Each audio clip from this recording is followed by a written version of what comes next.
Olá, amigos e amigas ouvintes.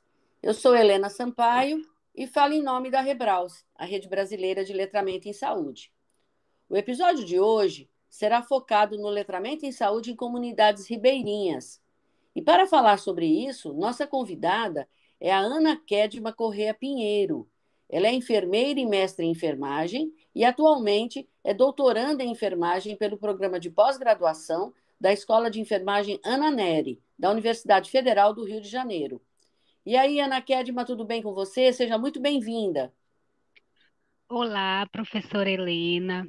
Está ótimo, está perfeito nessa manhã a gente gravar fazer essa gravação. Também entrar em contato com nossos queridos ouvintes para falar desse tema tão relevante. É, um, é uma satisfação, uma alegria estar aqui neste dia para poder fazer essa comunicação em saúde, né? Neste espaço democrático, de convivência e também de conhecimento que nós temos na nossa querida rede brasileira de letramento. Oh, obrigada, Ana Kedma. É isso aí. E o tema que você está trazendo é um tema que nunca foi falado aqui, é um tema que muito pouca gente conhece. Então, eu acho que vai ser uma gravação muito rica para os nossos ouvintes. Então, vamos começar, né? Eu tenho aqui algumas perguntinhas, vamos começar com a primeira, né? Já que nós já falamos do título, você também já se referiu a isso. Quais são as características e peculiaridades da população ribeirinha, Ana Kedma? Professora Helena, primeiramente eu gostaria de falar para para os nossos ouvintes que eu tenho uma experiência com população ribeirinha muito forte. Eu sou de população ribeirinha, eu consegui fazer o meu mestrado, né, no território por conta da Covid. Participei de todas as aulas online naquele período, inclusive eu participei da aula da disciplina de letramento em saúde. Eu acredito que a senhora lembra que a gente estava nesse período pandêmico, e e aí a minha experiência com população ribeirinha de vivência e também das pesquisas que eu faço me obriga de uma certa forma, mas me faz ter um olhar diferenciado para essa população. Então, eu estudo, eu faço parte de um grupo de pesquisa de populações tradicionais da Amazônia paraense, que é o grupo da professora Laura Vidal, do Pará, mas também eu me aproximo com o grupo do professor Abel, do Amazonas, porque o meu mestrado foi num programa que é integrado é, Pará e, e a UFAM.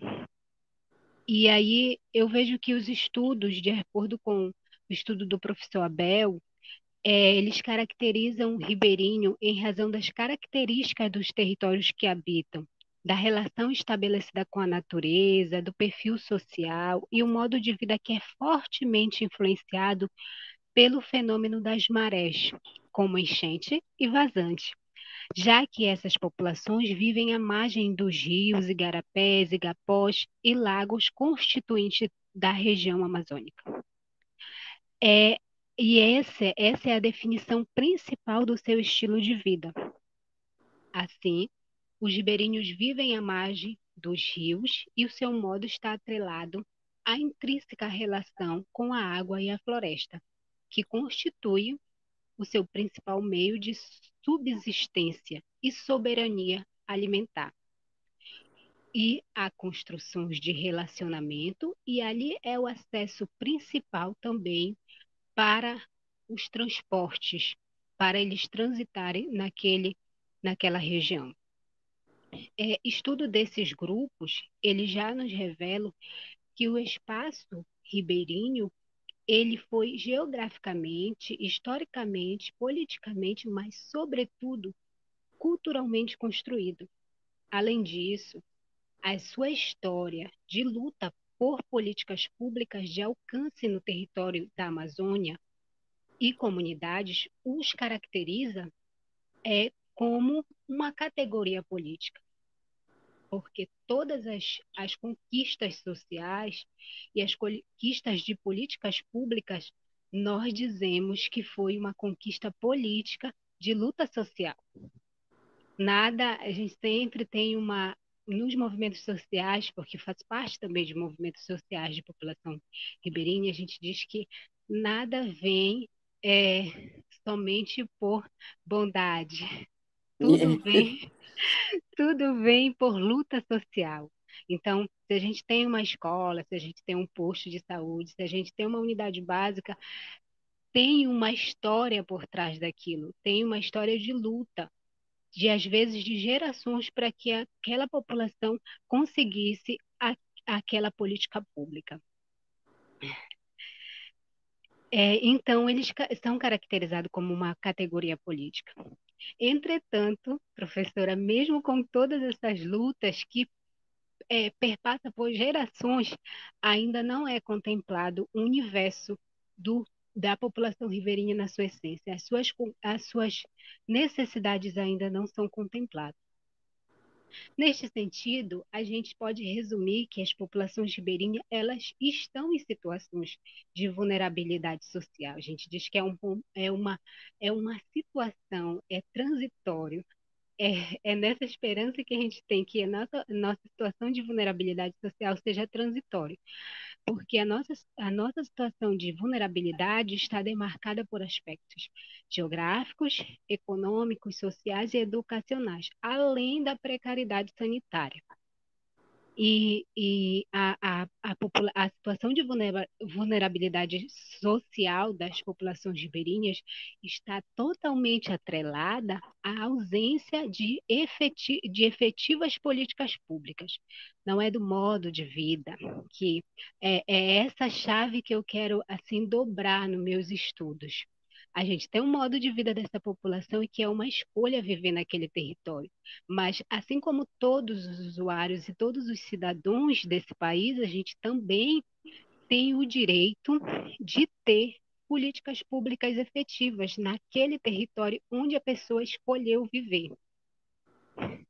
Então, sabe que a vida nesses territórios de comunidade ribeirinha é peculiar, podendo repercutir nos indicadores de morbimortalidade, requerendo, assim, a valorização do perfil sociodemográfico e do modo de vida dessas populações. Sim, sim. Muito, muito rica essa sua descrição. E é uma coisa importante que você falou, eles optam, né, por viver ali. Então, espera-se que possam viver ali, né, não? É. E Ana Kelly, mas você vem estudando, e você é dessa população, né? E você vem estudando essa população, então qual é a importância da gente avaliar o letramento em saúde deles? Professora, as peculiaridades e exposições dessas populações que colocam em vulnerabilidade, elas podem repercutir no seu nível de letramento, no seu nível de compreensão das informações que são passadas nos serviços de saúde. E que a gente traz uma visão mensurada pela capacidade de julgamento e decisões tomadas pelas pessoas sobre sua saúde. Essa visão do letramento que ajuda nesse julgamento, nessas decisões acerca das tomadas de decisões. Por outro lado, os ribeirinhos eles estão condicionados a ambientes de difícil locomoção, em virtude das características geográficas do território e peculiaridades precariedade dos meios de transporte para essa atenção à saúde. Além disso, depende quase exclusivamente do Sistema Único de Saúde, que a gente não tem no território serviços particulares, eles sempre vão buscar, então, o serviço mais próximo da sua residência. Nesse sentido, a atuação das equipes de atenção primária em saúde junto a essas comunidades devem garantir a resolutividade dos processos de saúde, a universalidade, a equidade e a integralidade da assistência. Dentro disso, a gente pode mencionar uma das ferramentas principais, que é a educação em saúde, que é uma ferramenta bastante relevante para auxiliar nesse aumento do nível de letramento, devendo essa ferramenta ser aplicada de forma sistemática no dia a dia das equipes. Desta forma, é necessário a utilização de vocabulários e materiais educativo compreensível e entendimento dessa população, para que as informações sejam incorporadas em suas práticas e atitudes diárias, adequadas às necessidades individuais. Nessa perspectiva, o letramento para essas populações, e a gente já vê um estudo da Organização Mundial da Saúde, ele é considerado um determinante no processo de adoecimento ou manutenção da saúde, além dele auxiliar na compreensão das condições socioeconômicas, culturais, políticas e de saúde, repercutindo na qualidade de vida dessas populações, desses povos. Conforme, se a gente for ver o novo glossário dos termos de promoção à saúde de 2022, de 2021, da Organização Mundial da Saúde, ele diz que o letramento, ele disponibiliza recurso que permite que as pessoas acessem, compreendam, avaliem e usem informações e serviços de maneira que promovam e mantenha a boa saúde e o bem-estar para eles mesmos e os que os servem. E nesse sentido, a população ribeirinha ela está vivendo na coletividade. Muito mais do que a população urbana, ela tem essa característica de viver na coletividade, de ajudar o vizinho, de estar próximo de várias pessoas. Então, a manutenção da saúde não é uma manutenção somente individual, mas coletiva. E ele continua dizendo, esse glossário, que visto a importância do letramento para essas populações, que é fundamental para a tomada de decisões informadas e capacita pessoas e comunidades. Olha o ganho que o letramento em saúde pode trazer a essa comunidade. Se uma comunidade bem informada da comunicação em saúde, uma comunicação em saúde eficaz, vai ajudar não só no processo de saúde e doença individual, mas coletivo. Baseiam-se no acesso inclusivo e equitativo à educação de qualidade e formação contínua.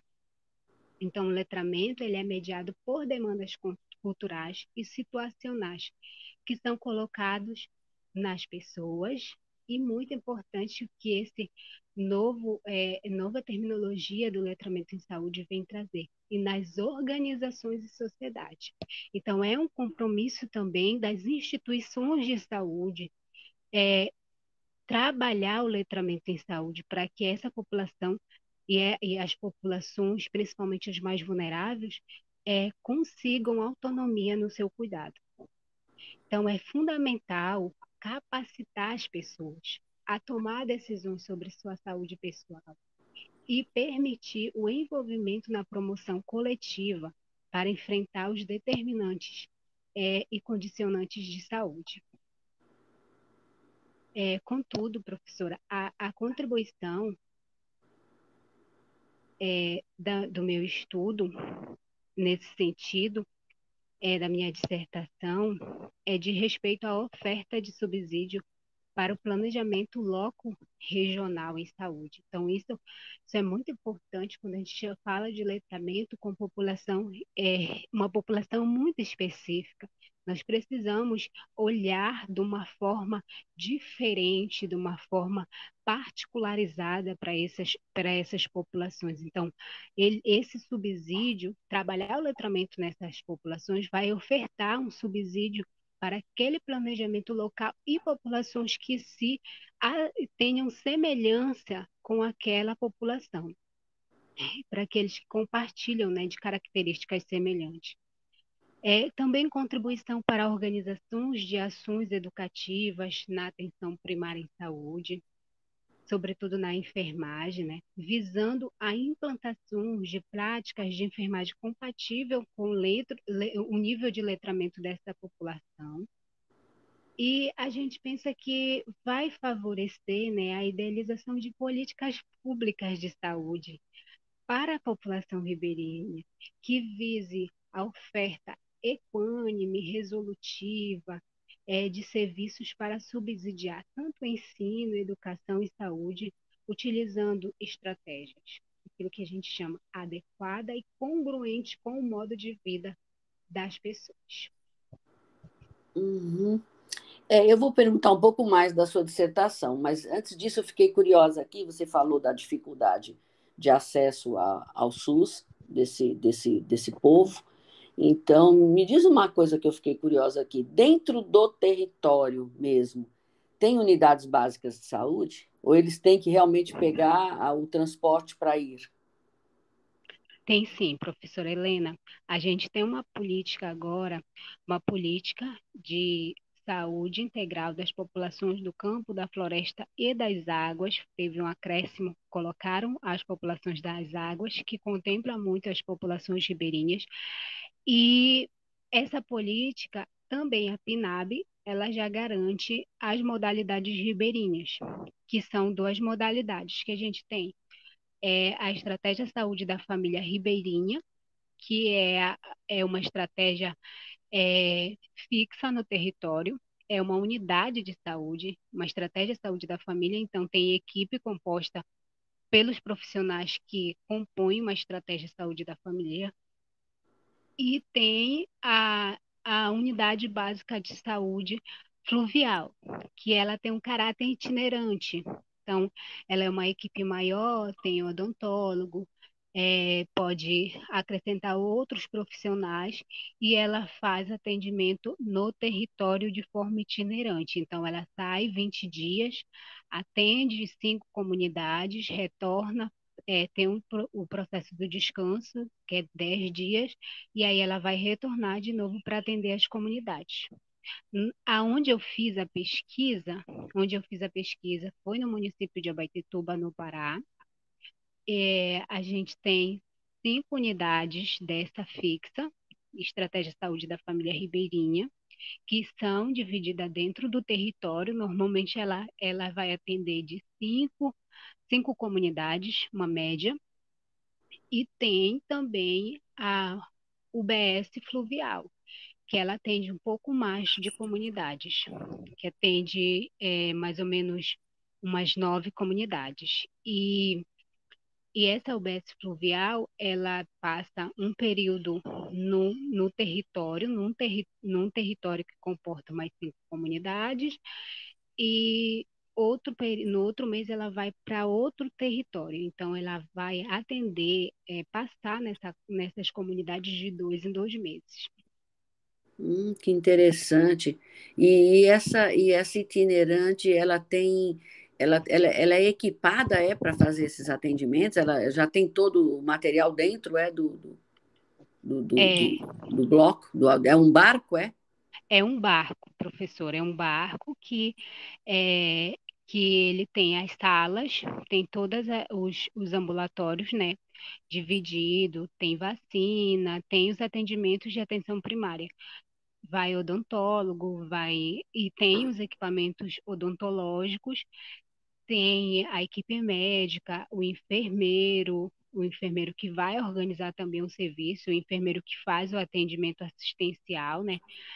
É, eles fazem visita domiciliar também nesse território, quando precisa, e, e aí eles atendem um dia em cada comunidade. E passa o dia todo atendendo mesmo. Aí, às vezes vai até ultrapassa o horário, porque a demanda é muito grande.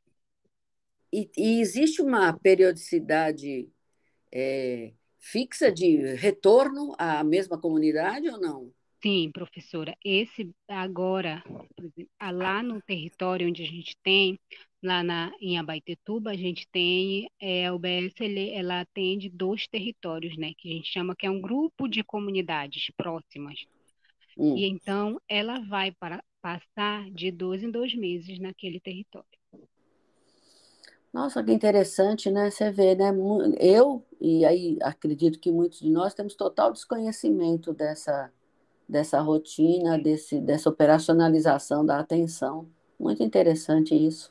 Além disso, professora, a gente tem as equipes satélites, né, que é a unidade de apoio. Como é que funciona? essa unidade ela tem as estratégias de saúde da família e as UBSs, elas têm o seu território, suas comunidades que elas vão atender. Dentro daquelas comunidades tem um técnico de enfermagem que fica para dar suporte para aquelas unidades. Então, eles são vinculados às unidades e eles dão suporte no serviço mais básico para a comunidade e nas demandas emergenciais. Uhum. É como você disse, é uma coisa muito peculiar. Eu tenho a impressão que esses seus trabalhos aí que você desenvolve devem despertar muita atenção internacional, inclusive, né? Porque é uma coisa que não se vê muito, né? E acho que o pessoal fica ávido para ver o que está acontecendo, né, com essas populações que são, como você mesma disse, são vulneráveis, né, mas vocês têm uma estratégia fixa de atendimento, né? Então é interessante relatar isso. E é um espaço muito rico, né, para desenvolvimento de ações letradas em saúde, né? Exatamente. E aí, pronto, agora eu vou parar de explorar você com esse detalhamento e vou perguntar quais são os resultados que você obteve com a tua dissertação. Professora Helena, a minha dissertação, ela teve como título, o primeiro objeto de estudo seria o letramento em saúde e a qualidade de população ribeirinha. E aí, quando a gente foi aplicar os testes, a gente viu que não teve relação significativa entre letramento funcional e qualidade de vida. E a gente se pergunta várias hipóteses, né, que vai na cabeça do pesquisador quando ele não consegue um resultado significativo. O letramento em saúde, o processo do letramento, eu penso que o processo do letramento em saúde, ele não acompanha a questão da qualidade de vida em população ribeirinha por conta dessa população ser uma população muito resiliente, que o limiar eu trabalhei questão física e mental, então a questão física e mental dessa população é diferenciado da população, por exemplo, urbana. O que eles consideram como limitante físico e mental, é, quando é um sobrepeso muito grande, aí eles podem considerar isso como uma limitação. Mas fora disso, eles têm uma qualidade, uma resiliência muito forte. Aí a gente pode pensar nessa questão da qualidade de vida, acompanhar o letramento em saúde, e pode ser uma hipótese, né? Uma hipótese para que esse letramento não seja associado à qualidade de vida dessas populações. Por outro lado, nós encontramos resultados muito importantes.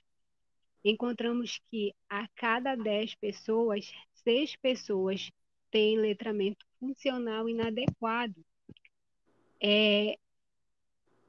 E isso nos ajuda, acompanha os estudos nacionais e internacionais, mas ele mostra um agravante muito maior, porque mais da metade da população apresenta letramento inadequado.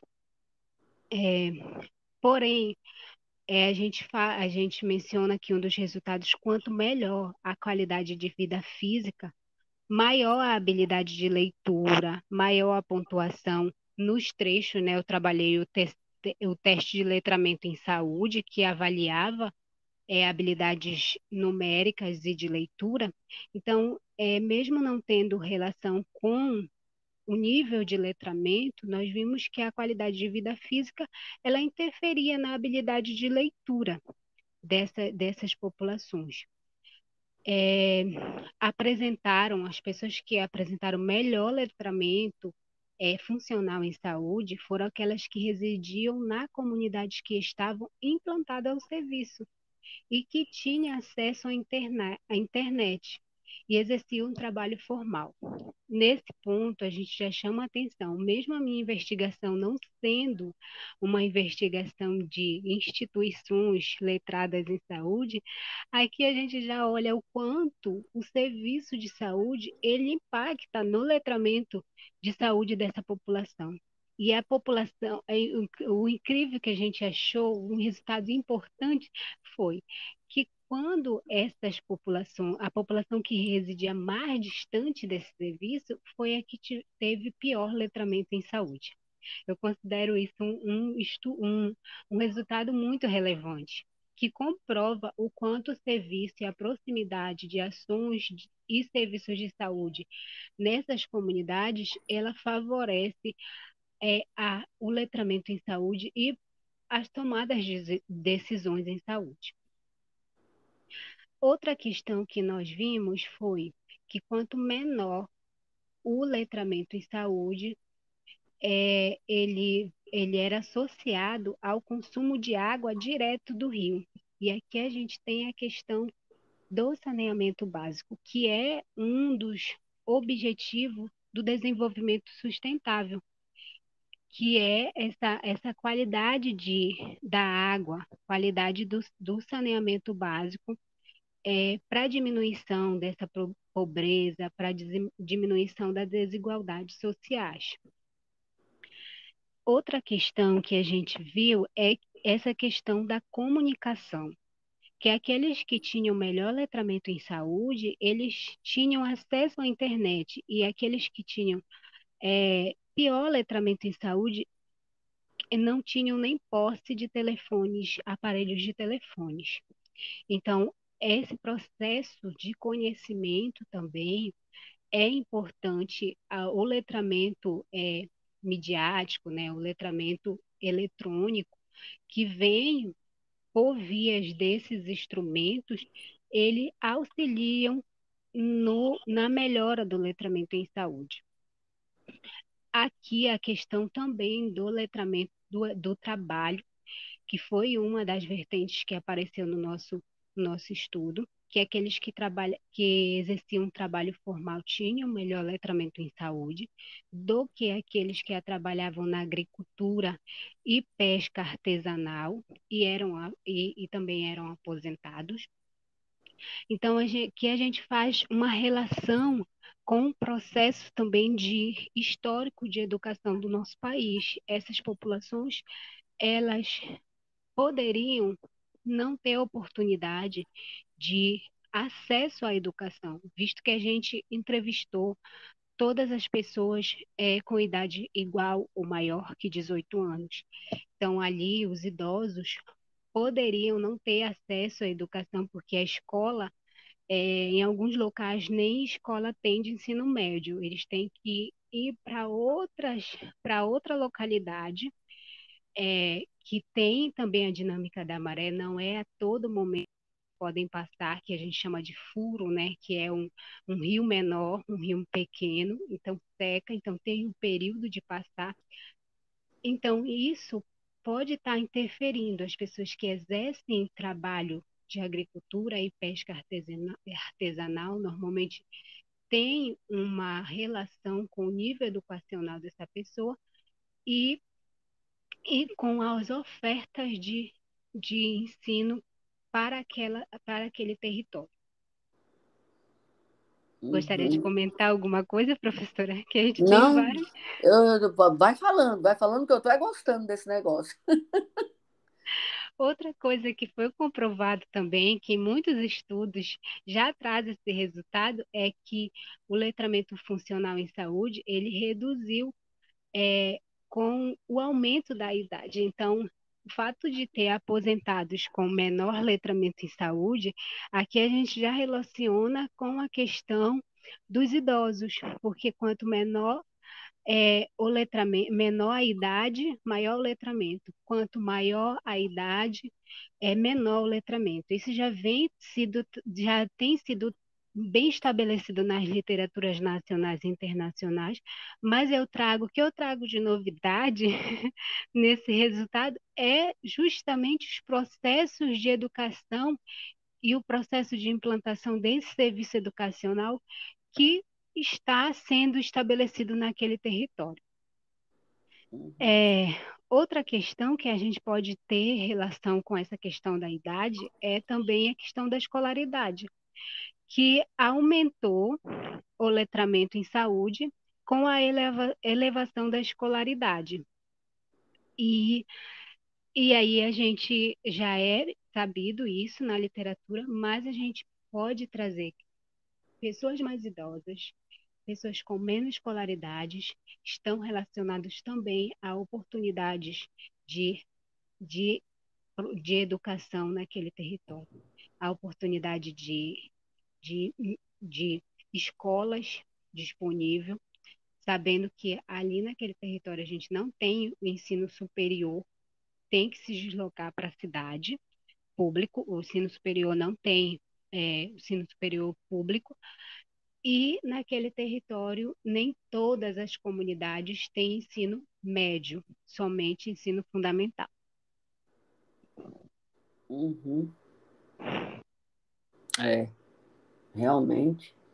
Estava aqui pensando, como você teve um percentual alto, né, 6 em 10, né, de pessoas com baixo letramento, também pode ter interferido no resultado, né, Ana Kedma, quer dizer, como muita gente está com letramento ruim ou insuficiente, você também não consegue mostrar a relação com a qualidade de vida, né? Porque você tem um grupo muito grande que está com letramento inadequado, né, não?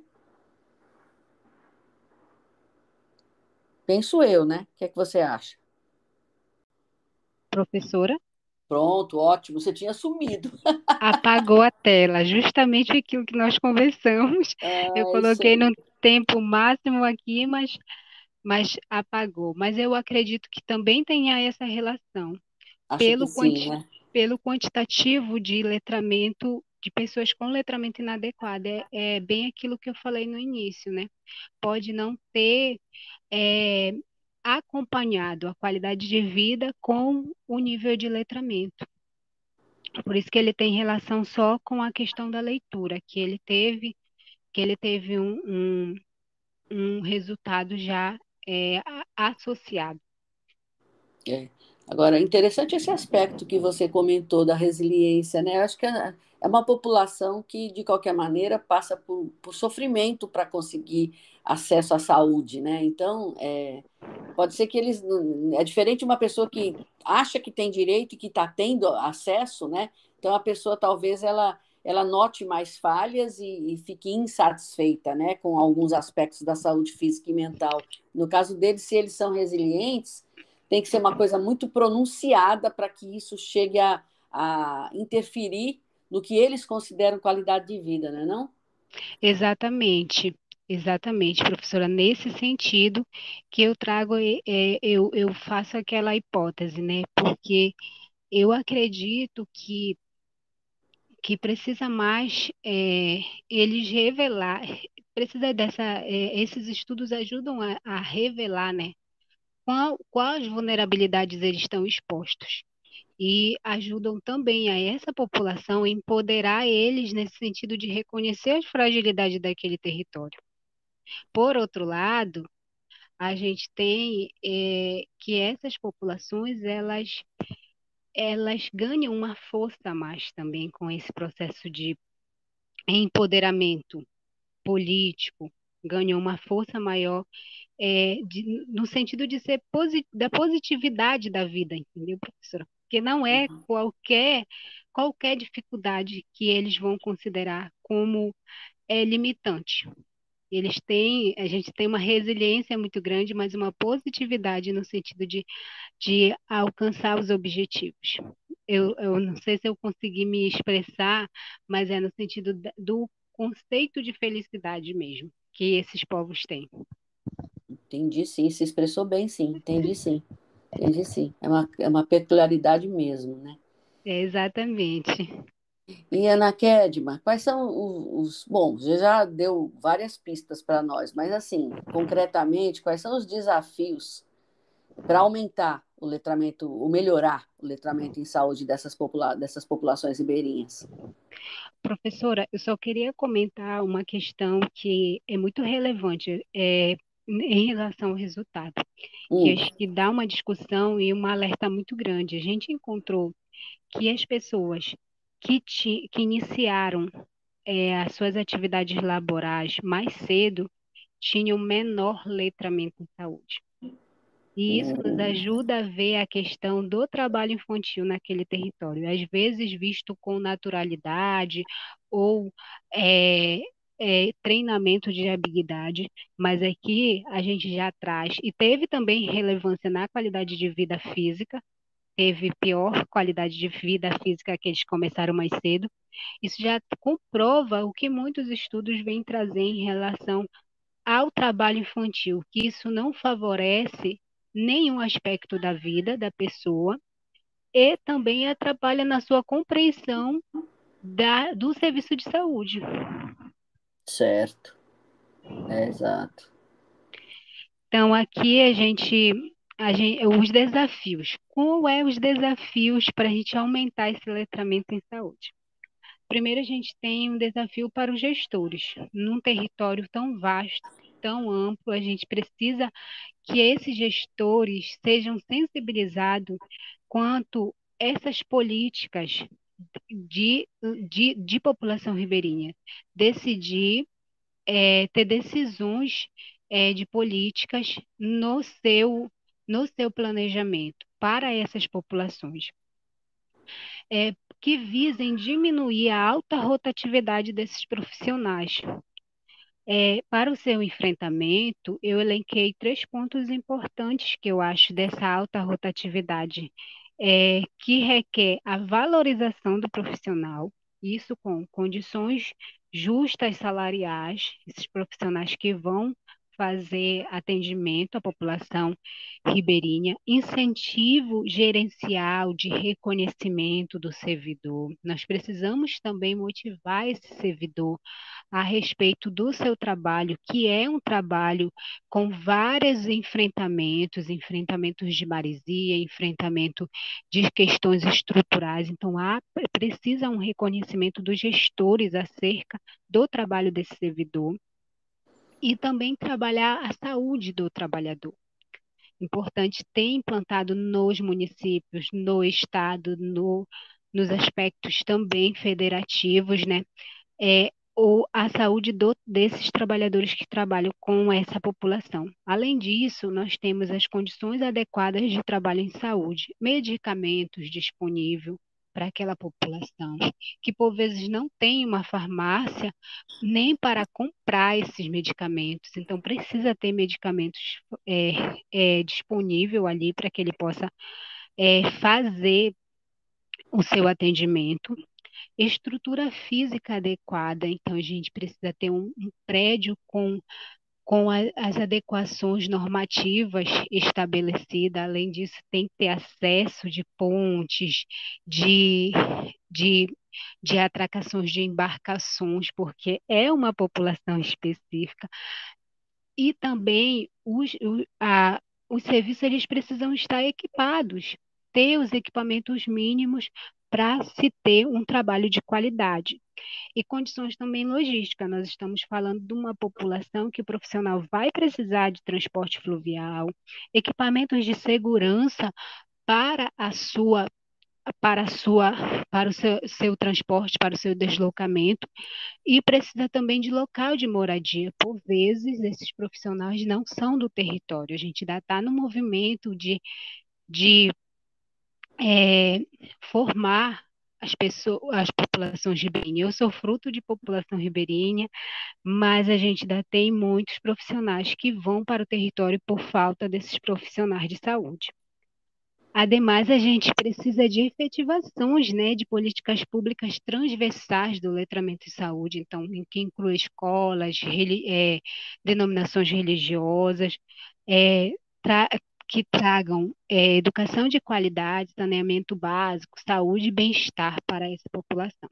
Além disso, nós precisamos que os profissionais de saúde tenham competência cultural, é, eu lembro de um estudo também, além dessa competência cultural, um trabalho do Rogério, da Rebraus, que ele fala da questão da prescrição adequada ao entendimento das pessoas. Então, o profissional ele precisa se apropriar desses facilitadores, desses instrumentos de facilitadores para aquela população específica.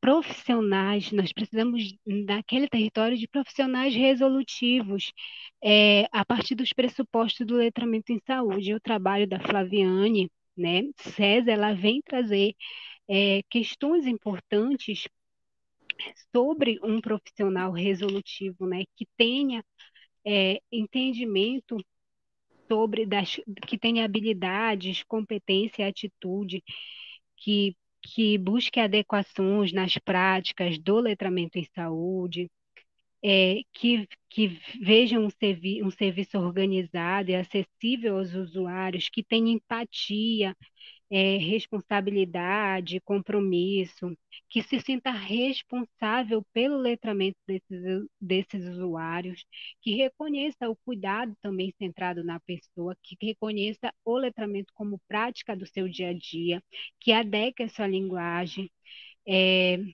para passar informação ao usuário, que desenvolva materiais educativos também a partir desse pressuposto do letramento.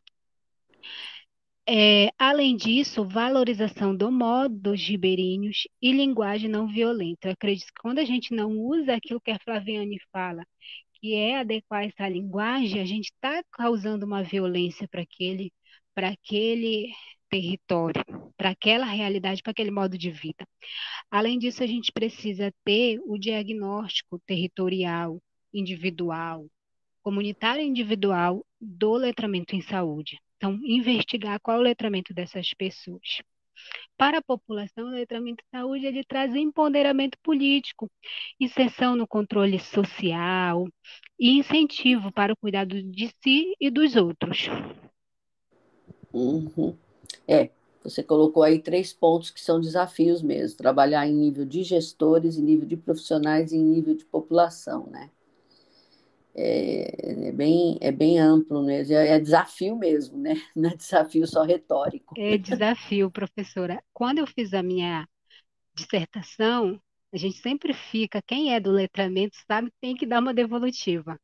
Todas as pesquisas, mas do letramento eu acho que aquilo é, incute na tua mente, um cunho social muito forte. E aí eu falei, como eu vou dar essa devolutiva? Então a gente pensa como fazer, porque o letramento em saúde, ele nos ajuda a pensar também em algo prático, em algo que traga mudança dentro da realidade que você pesquisou. Isso. Você citou aí o trabalho da Flaviane, eu vou colocar na descrição do nosso episódio o número do episódio onde nós entrevistamos a Flaviane e ela detalhou um pouco as competências que ela conseguiu definir na tese de doutorado dela. Bom, você falou já que é importante essa devolutiva, e aí eu lhe pergunto, né? Você fez a devolutiva para as comunidades do seu trabalho? Que aspectos que você mencionou?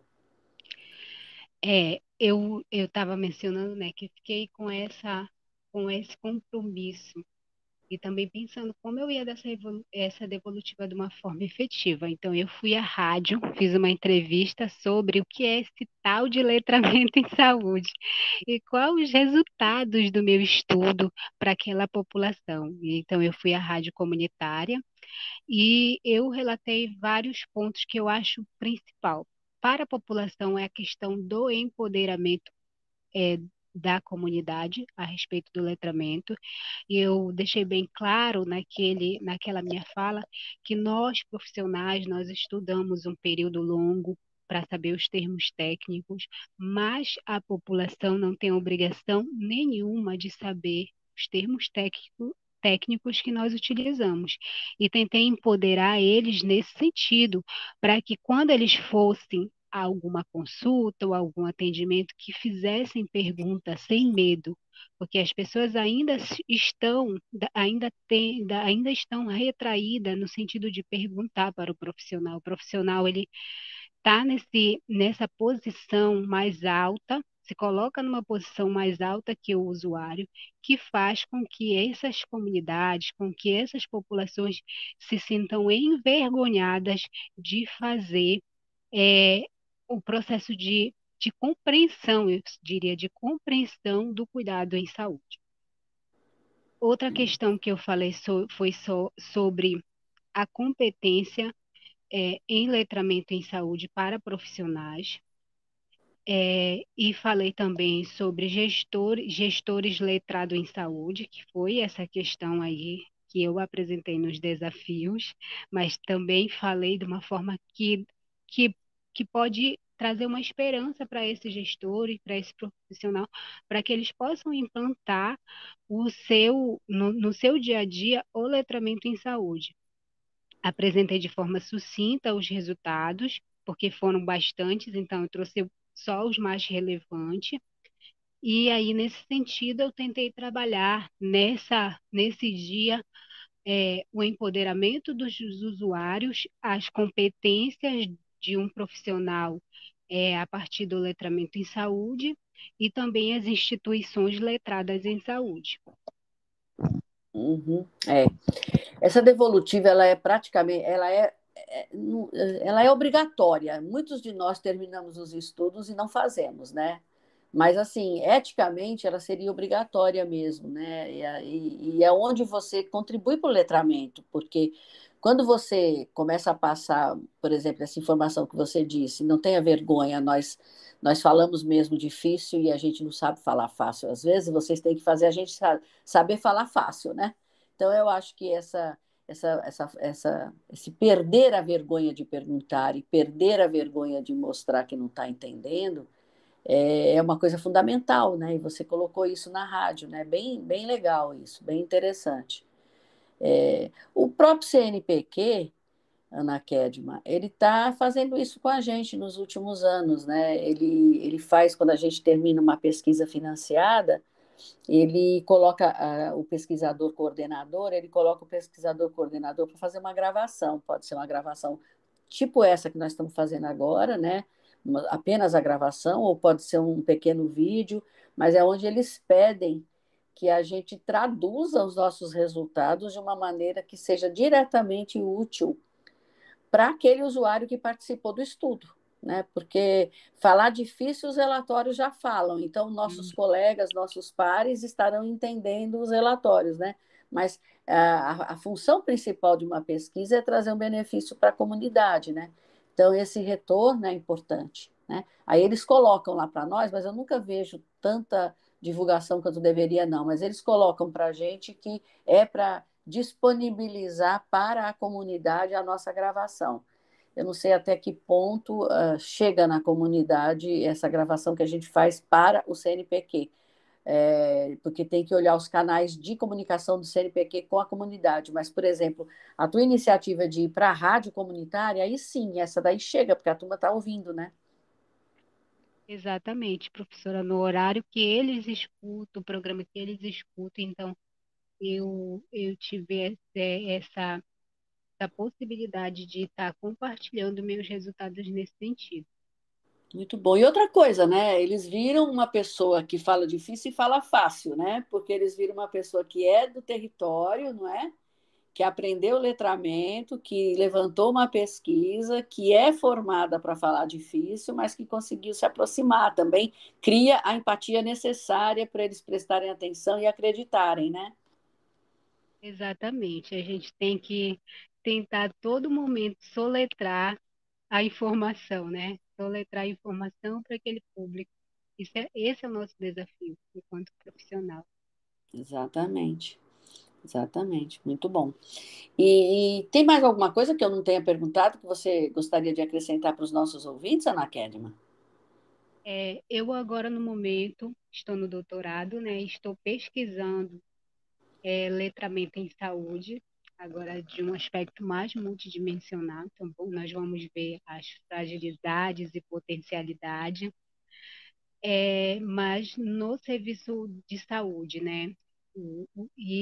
Fazendo essa associação com o serviço de saúde. Então, eu vou trabalhar também, professor, os atributos da atenção primária em saúde para a população ribeirinha, fazendo uma relação com o letramento em saúde, os aspectos sociais, econômicos e ambientais daquele território. Então, é essa a minha proposta agora. Espero que a gente tenha vários resultados importantes que possam impactar também nas políticas públicas de saúde. Além disso, eu gostaria de agradecer por esse espaço. Eu acho que é um espaço comunitário, um espaço também de aprimoramento de conhecimento, mas um espaço de fortalecer o letramento em saúde no Brasil, de mostrar as várias vertentes que o letramento nesse território tem, no Brasil tem, quanto de diverso nós somos uma população diversa e que apresentamos essa diversidade aqui nesse espaço. Além disso, eu gostaria de agradecer aqui publicamente, né, as pessoas que contribuíram com esse resultado. Os principais foram as populações ribeirinhas, então, a cada ribeirinho que se disponibilizou a fazer a entrevista, eu agradeço muito, porque é através disso que a gente vai avançando enquanto ciência. Isso, muito bom. E a vantagem foi toda nossa, porque você trouxe um assunto que nós não conhecemos, eu acredito que a maioria de nós não conhece, e eu acho que foi extremamente útil, e eu acho que o espaço aqui da Rebraus, do podcast, é exatamente esse. A gente quer, não é só. Lógico, a teoria é muito importante, porque eu acho que vai permitindo que todo mundo, vamos dizer assim, tenha uma certa constância e unanimidade de pensamento em relação a determinados aspectos de importância do letramento para aplicar isso na sua prática. Isso não podemos deixar de dizer que a teoria é importante, mas a experiência prática de quem está no direto aí com letramento em saúde é super fundamental para o nosso ouvinte, porque ele vê que o que pode ser feito em diferentes setores e segmentos. E você trouxe um segmento difícil de trabalhar e mostrou que você conseguiu identificar fragilidades importantes, embora você tenha usado um instrumento funcional, mas mesmo assim você identificou muita coisa que você mostrou para nós, e eu estou muito feliz também de ver esse teu trabalho que você vai desenvolver. Com certeza queremos você aqui de volta quando você tiver resultados preliminares e definitivos, viu? Você não vai escapar da gente, a gente vai continuar te chamando, porque você deu uma contribuição muito importante e você botou muitos de nós para pensar, porque a gente também consegue pensar alguma coisa que é típica e peculiar da população ribeirinha, mas tem muita coisa que você disse que a gente aplica para o nosso dia a dia também, de engajamento e responsabilidade em melhorar o letramento em saúde da população. Né? Então, muitíssimo obrigada, a gente agradece demais, Ana Kedma. E agradecemos principalmente a vocês, ouvintes, que vocês estão mantendo o nosso podcast no ar, o nosso podcast em pé, vamos dizer assim. Então, a gente agradece a constância de vocês conosco. Nós estamos atualmente com mais de 2.200 ouvintes. Eu acho que é um crescimento que nós temos tido desde outubro de 2020, quando nós começamos. Então, nosso grupo de ouvintes, nossa audiência, só vem aumentando, e eu acho que esse aumento da nossa audiência ele se deve principalmente à qualidade do material que vocês convidados nos trazem, né? Então, eu agradeço a vocês ouvintes e coloco mais uma vez para vocês não esquecerem, principalmente agora pensando no trabalho que a Ana Kedma desenvolve, não esqueçam da funcionalidade do Spotify. Se quiserem saber mais ou se quiserem trocar ideias com a Ana Kedma, podem usar o espaço. A gente tem lá um espaço para vocês participarem. E aí a gente, com certeza, leva a demanda para a Ana Kedma e traz de volta a resposta para vocês, tá certo? Então, mais uma vez, obrigada. Até o nosso próximo episódio. Aguardamos vocês. Tchauzinho, Ana Kedma. Muito obrigada a você. Obrigada, professora Helena. Tchau a todos.